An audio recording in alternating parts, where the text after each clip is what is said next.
Hello guys and welcome back to best car picks. നമ്മൾ ഏകദേശം ഒരു 10 വർഷം മുന്നേ ഉള്ള സുസുക്കിയുടെ വാഹനങ്ങൾ എടുക്കുകയാണെങ്കിൽ ഒരൊറ്റ വണ്ടി പോലും അണ്ടർ പവർഡ് ആണെന്ന് ആരും പറയില്ലായിരുന്നു. അതിപ്പോൾ എണ്ണ പെട്രോൾ എടുക്കുകയാണെങ്കിൽ ഓർ ഈവൻ ആ സമയത്ത് ഡീസൽ ഉണ്ടായിരുന്നു, ഡീസലൊന്നും അണ്ടർ പവർഡ് ആയിരുന്നില്ല. അതുപോലെ തന്നെ നമ്മുടെ ഈവൻ ടർബോ പെട്രോൾ അവർ Baleno RS 1 litre turbo booster jet എഞ്ചിനൊക്കെ ട്രൈ ചെയ്താണ്.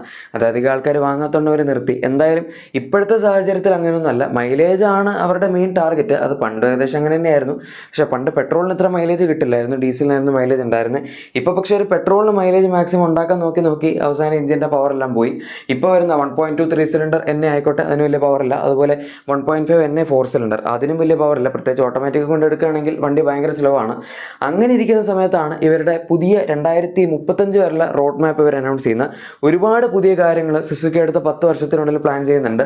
ജസ്റ്റ് ഒരു ഓവർവ്യൂ ഞാൻ പറയാം, അത് നമുക്ക് ഡീറ്റെയിൽ ആയിട്ട് നോക്കാം. ആദ്യത്തെ ഇവരുടെ മെയിൻ സംഭവം 1.5 ടർബോ പെട്രോൾ ആണ്.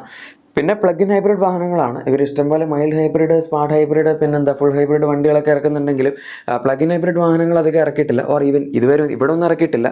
എന്തായാലും അതും വരുന്നുണ്ട്. പിന്നെ അതിന് പുറമെ എത്തനോൾ 85, നമ്മളിപ്പോൾ E20 വരെ എത്തിയിട്ടുള്ളൂ സുസുക്കി. പക്ഷേ അടുത്ത 10 വർഷത്തിനുള്ളിൽ E85 കോമ്പാറ്റബിലിറ്റി വരെയുള്ള പെട്രോൾ എഞ്ചിൻസ് ഇറക്കും എന്നാണ് പറഞ്ഞിരിക്കുന്നത്. അത് കുറച്ച് കൂടുതലാണ്. അതായത് ബേസിക്കലി വണ്ടി എത്തനോളിലാണ് ഓടുന്നത്, പെട്രോൾ ഇങ്ങനെ അവിടെ ഇവിടെ ഇത്തിരി തൊട്ട് കൊടുക്കുന്നു മാത്രം.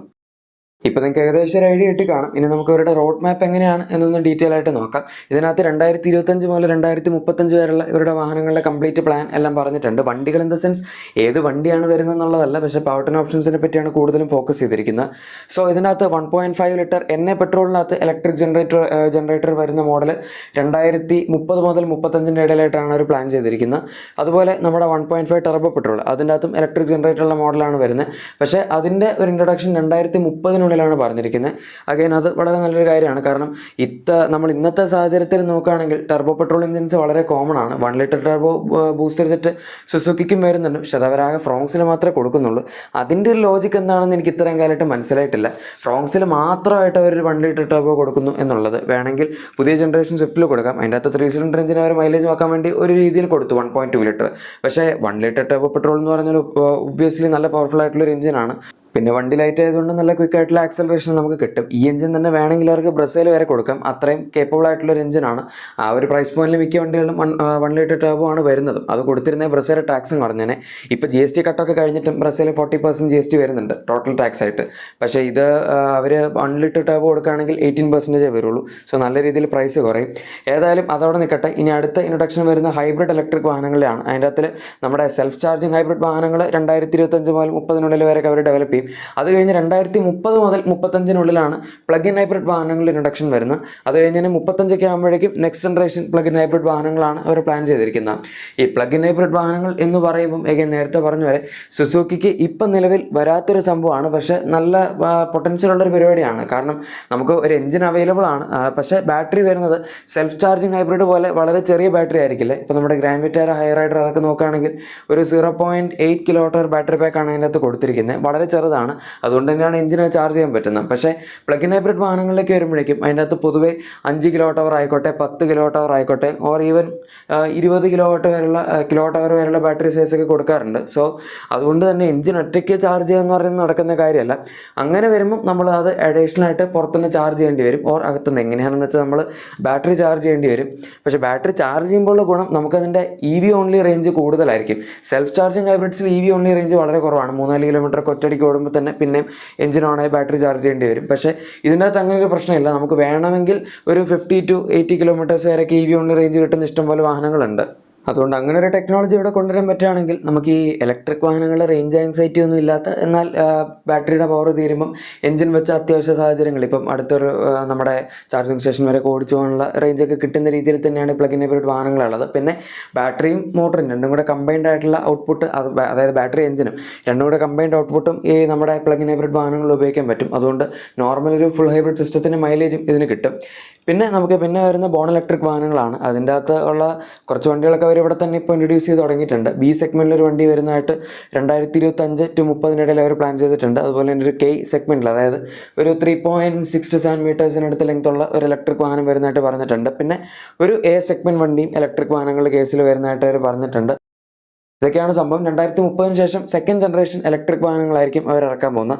അത് കഴിഞ്ഞ് 2035 ആകുമ്പോഴേക്കും അതിൻ്റെ നെക്സ്റ്റ് ജനറേഷൻ ഇലക്ട്രിക് വാഹനങ്ങളിലേക്കായിരിക്കും അവർ പോകുന്നത്. ഇപ്പം ഇലക്ട്രിക് വാഹനങ്ങൾ എന്ന് പറയുമ്പോൾ ഇപ്പം നിലവിലാകപ്പാട് സുസുക്കിക്ക് ഇന്ത്യയിൽ ഈ വിറ്റാര മാത്രമേ ഉള്ളൂ, പുറത്താണെങ്കിൽ ഈ വിറ്റാര മാത്രമേ ഉള്ളൂ. അതാണ് അവരുടെ ആദ്യത്തെയും ഇതുവരെ ഇറക്കിയിരിക്കുന്നതായിട്ടുള്ള ഇലക്ട്രിക് വാഹനം. ഇനിയിപ്പോൾ ബാക്കി വണ്ടികളൊക്കെ പതുക്കെ വരേണ്ടി വരും, അതിന് കുറച്ച് ടൈം എടുക്കും. ഈ വിറ്റാര ആണെങ്കിൽ പോലും അവരിപ്പോൾ യൂറോപ്പിലോ UK എന്തുകൊണ്ടാണ് അതിൻ്റെ ഇനീഷ്യൽ സ്റ്റേജിൽ ഇറക്കിയിരിക്കുന്നത്. ഇന്ത്യയിൽ ഇതുവരെ ഒരു പ്രൈസ് പറഞ്ഞിട്ടില്ല, വണ്ടി ലോഞ്ച് ചെയ്തിട്ടില്ല. മിക്കവാറും അടുത്ത മാസം ഉണ്ടാവുള്ളൂ എന്നാണ് പറയുന്നത്.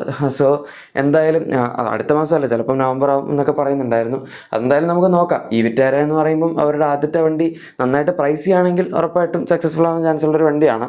പക്ഷേ സെക്കൻഡ് ജനറേഷൻ ഹൈബ്രിഡ് വാഹനങ്ങളിലേക്കും ഇലക്ട്രിക് വാഹനങ്ങളിലേക്കൊക്കെ വരുമ്പോഴേക്കും ലേറ്റസ്റ്റ് ആയിട്ടുള്ള ടെക്നോളജിയും കുറച്ചും കൂടെ റേഞ്ച് കിട്ടുന്ന ബാറ്ററി പാക്കൊക്കെ ആയിരിക്കും ഉപയോഗിക്കുന്നത്.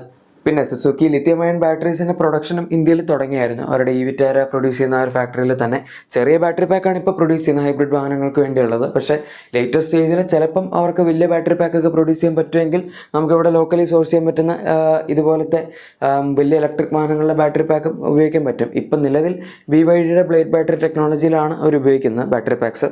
പിന്നെ എക്സിസ്റ്റിംഗ് വാഹനങ്ങളുടെ വീണ്ടും മൈലേജ് ഇമ്പ്രൂവ് ചെയ്യുന്നതിനെ പറ്റി ഒരുപാട് കാര്യങ്ങൾ ചെയ്യുന്നുണ്ട്. ഇപ്പോൾ നമ്മുടെ ഇനി വരാൻ പോകുന്ന 1.5 ലിറ്റർ ടർബോ പെട്രോൾ ആണെങ്കിലും, അത് by the way direct injection turbo petrol ആണ്. 1.5 TGDA, നമ്മളിപ്പം ഫോക്സ്വാഗൻ്റെ TSI, ഹ്യുണ്ടായുടെ TGDA അങ്ങനെയൊക്കെ കേൾക്കുന്നുണ്ടല്ലോ. ഇത് അല്ലാണ്ട് മൾട്ടി പോയിന്റ് ഇഞ്ചക്ഷൻ ആയിരിക്കില്ല. അതുകൊണ്ട് തന്നെ ലേറ്റസ്റ്റ് ടെക്നോളജിയിൽ തന്നെ ആയിരിക്കും ഒരു എഞ്ചിൻ ഇറക്കുന്നത്. 2030 എന്ന് പറയുമ്പം ഒരു ഇത്തിരി എക്സ്ട്രാ ലേറ്റ് ആയി പോയി എന്നേ ഉള്ളൂ. 2020 മുതൽ മിക്ക കമ്പനികളും ഇപ്പോൾ നമുക്കിവിടെ ടർബോ പെട്രോൾ എഞ്ചിൻസ് തരുന്നതാണ്. അപ്പോൾ ഇത് അതിനേക്കാൾ കുറച്ചധികം ബാക്കിലാണ് സഞ്ചരിക്കുന്നത്. പക്ഷേ എനിവേ സാധനം വരുമ്പോൾ നമുക്ക് കുറച്ചും കൂടെ പവർഫുൾ ആയിട്ടുള്ള എഞ്ചിൻസ് ആയിരിക്കും കിട്ടുന്നത് എന്ന് പറയാം. ഇപ്പോൾ തന്നെ 160 bhp ഹ്യുണ്ടായുടെ 1.5 TGDA ജനറേറ്റ് ചെയ്യുന്നുണ്ട്. ഇനി ഇവരുടെ കുറച്ചും കൂടെ ഫ്യൂൽ എഫിഷ്യൻ്റ് ആയിട്ടും കൂടെ അവർ ഇറക്കും എന്ന് പറയുമ്പം നമുക്ക് ഉറപ്പായിട്ടും പതുക്കെ ഓടിക്കുകയാണെങ്കിൽ ഡീസൻ്റ് ആയിട്ടുള്ള എഫിഷ്യൻസി കിട്ടുമായിരിക്കും. പിന്നെ 1.5 NAയിലാണെങ്കിലും അവർ ഫ്യൂൽ എഫിഷ്യൻസി ഇനിയും ഇമ്പ്രൂവ് ചെയ്യുന്നതിനെ പറ്റിയാണ് നോക്കുന്നത്. അതിനിപ്പോൾ ഫ്യൂൽ എഫിഷ്യൻസി ഇനി ഇമ്പ്രൂവ് ചെയ്യാൻ പോയി കഴിഞ്ഞാൽ മിക്കവാറും വണ്ടിക്ക് പവറേ ഉണ്ടാവില്ല, കുറച്ചുകൂടെ കഴിയുമ്പോഴേക്കും വണ്ടി നീങ്ങാത്ത പോലെ ആവുമായിരിക്കും. പിന്നെ സുസുക്കി സസ്റ്റൈനബിലിറ്റിയിൽ കുറച്ചധികം ഫോക്കസ് ചെയ്യുന്നതുകൊണ്ട് കുറേ സാധനങ്ങൾ നിങ്ങൾക്ക് ഇടയ്ക്ക് വെച്ച് കാണാൻ പറ്റും. അതിൻ്റെ കുറേ പ്രസൻറ്റേഷൻസും സ്ലൈഡും ഒക്കെയാണ് ഇടയ്ക്ക് വെച്ച് വന്നിരിക്കുന്നത്. ഇപ്പോൾ ഫോർ എക്സാമ്പിൾ CNG വാഹനങ്ങൾ നല്ലൊരു സസ്റ്റൈനബിൾ ആയിട്ടുള്ള മൂവാണ്. അതുപോലെ കൗഡങ്ങിൽ നിന്ന് ബയോഗ്യാസ് ഉണ്ടാക്കുക, പിന്നെ ഓർഗാനിക് ഫെർട്ടിലൈസേഴ്സ് ഉണ്ടാക്കുക, അങ്ങനെ ഒരുപാട് കാര്യങ്ങളുണ്ട്. അതൊക്കെ നിങ്ങൾ നോക്കിയാൽ മതി, ഞാൻ എല്ലാം ഡീറ്റെയിൽ ആയിട്ട് പോകുന്നില്ല. അതുപോലെ തന്നെ നമ്മുടെ ഫ്ലെക്സ് ഫ്യൂൽ ടെക്നോളജി ഉള്ള വാഹനങ്ങൾ, ഫ്ലെക്സ് ഫ്യൂലാണ് ഈ എത്തനോൾ കോമ്പാറ്റബിലിറ്റി ഉള്ള വാഹനങ്ങൾ. ഇപ്പം തന്നെ E20 വന്നപ്പോഴേക്കും എല്ലാവർക്കും വലിയൊരു ചർച്ചാ വിഷയമായത്. കാരണം നമ്മുടെ 2023 മുമ്പുണ്ടായിരുന്ന മിക്ക വാഹനങ്ങളും E2 കോമ്പാറ്റബിൾ അല്ല, E10 ആണ് മിക്ക വണ്ടികളും കോമ്പാറ്റബിലിറ്റി വരുന്നത്. അതൊരു പ്രശ്നമായ സ്ഥിതിക്കായിരിക്കാം ഇവർ ചിലപ്പം ഈ ഒരു സംഭവത്തിൽ കൂടുതൽ R&Dയിൽ ഇപ്പോൾ ഇൻവെസ്റ്റ് ചെയ്തുകൊണ്ടിരിക്കുന്നത്.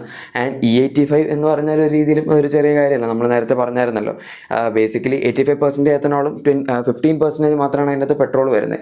ഇപ്പോൾ 20% എത്തനോളും 80% പെട്രോളുമാണ് വരുന്നത്. സോ ഇത്തരം കാര്യങ്ങളാണ് സുസുക്കിയുടെ ഫ്യൂച്ചർ പ്ലാൻസിനെ പറ്റി നമുക്ക് ഡിസ്കസ് ചെയ്യാനുണ്ടായിരുന്നത്. ഇപ്പം തന്നെ ഒരു വിക്ടോറിയസ് എന്ന് പറഞ്ഞൊരു പുതിയ SUV ഇറക്കി, ഇനിയിപ്പോൾ ഈ വിറ്റാര വരുന്നുണ്ട്. അതുപോലെ കുറേ വാഹനങ്ങൾ ഇനിയും എന്തായാലും അവരുടെ പൈപ്പ് ലൈനിലുണ്ട്. വണ്ടികൾ ആസച്ച് എടുത്ത് നോക്കുമ്പം, അല്ലാതെ നമ്മളിപ്പോൾ പറഞ്ഞ സത്യം പറഞ്ഞാൽ ഇവരുടെ future power train options, technology, അങ്ങനത്തെ കാര്യങ്ങളൊക്കെയാണ്. വണ്ടികളല്ല മെയിനായിട്ട് ഫോക്കസ് ചെയ്തിരിക്കുന്നത്. സോ നിങ്ങൾക്ക് എന്താണ് ഇതിനെപ്പറ്റി പറയാനുള്ളത് എന്ന് തീർച്ചയായും താഴെ കമൻസിൽ പറയാം. പിന്നെ നിങ്ങളുടെ എക്സിസ്റ്റിംഗ് വാഹനത്തിന് എന്തെങ്കിലും ചെറിയ ആക്സറീസോ ക്ലീനിങ് പ്രൊഡക്ട്സ് ഒക്കെ വേണമെങ്കിൽ ഉറപ്പായിട്ടും നമ്മുടെ ഡിസ്ക്രിപ്ഷൻ അല്ലെ പ്രൊഡക്ട്സ് ചെക്കൗട്ട് ചെയ്താൽ മതി. വീഡിയോ ഇഷ്ടപ്പെട്ടെങ്കിൽ ഉറപ്പായിട്ടും ലൈക്കും സബ്സ്ക്രൈബും ഷെയറും കൂടെ ചെയ്തേക്കുക, സപ്പോർട്ട് ചെയ്യുക. നമുക്ക് മറ്റൊരു വീഡിയോയിൽ കാണാം. അതുവരെ thank you for watching my video and good bye.